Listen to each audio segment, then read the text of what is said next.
Afternoon, friends. I was talking the other day about some of Thelma's little crafty things that she does on our holiday dinners. Actually, I want to show you this. This is, ooh, I think I'm losing a piece of it. Anyway, this is something she did earlier in the fall. Whoops, that didn't help. There we go. I don't know if you can see the little fall leaf sticking out of the side there. Almost fell off. That was before Thanksgiving. And then this is the little turkey. See my name on there? And it's paper. She made one of those for everyone. And then last year, I think this was maybe last year's Thanksgiving, a pumpkin with my name on it. And then last year, I can't show you that she's done with this year's Christmas ones, but I can't show those. They have to wait. But this was one that she did probably last Christmas. Just a little candle. Everybody's got their name on it. Then again, this isn't so much paper as it is, well, yeah, I don't know what it's made of, but it's a thing. Okay, it's one of those things that she does. So, yeah, she's done all of this year's Christmas ones. They're ready to go already, so she's ahead of schedule by quite a bit. And I think we have all our Christmas shopping done. Most of it was done online, which is not unusual for us, because we can find things online that we can't find locally. Generally speaking, we still have stocking stuffers for our 5 youngest grandpeople. The oldest one aged out last year, so he has to be an adult now. But we still do stockings for the kids, for the people ages 9 through 17, for those 5 now.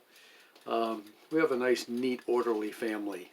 All of our grandchildren were born in even years, and they were 2 years apart, from the oldest to the youngest. And we started with a boy, went boy, girl, boy, girl, boy, girl. Let me see if any of you have a family that's that well organized. Makes it easy, because if it's an odd year, they're all odd ages. If it's an even year, they're all even ages. It's really cool. Anyway, I had a visitor this morning. Gentleman came and needed a little bit of help with his Baofeng radio, getting it programmed. He was already on the way. He'd done some of it, and that's quite a hurdle to do any of it, I'll tell you. It's hard to get started with these little ham radio, GMRS radios that you have to program, and it's quite a learning curve. So, and I don't consider myself an expert, but I have learned a lot, and I have compiled a lot of information into documents that I have printed or published online, PDF documents that are out there, things that I try to make life easier for the rest of the folks coming up behind me, so to speak.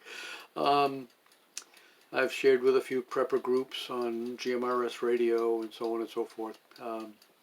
Fun stuff, good stuff. Getting our youngest grandson involved in it now. He's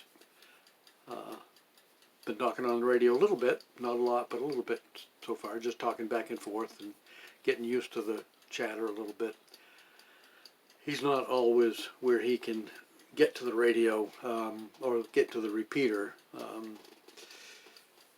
but he can when he's here and so on. Anyway, we don't need to get into all that detail. All of the records that I digitized last week, I've got one more album I need to compile.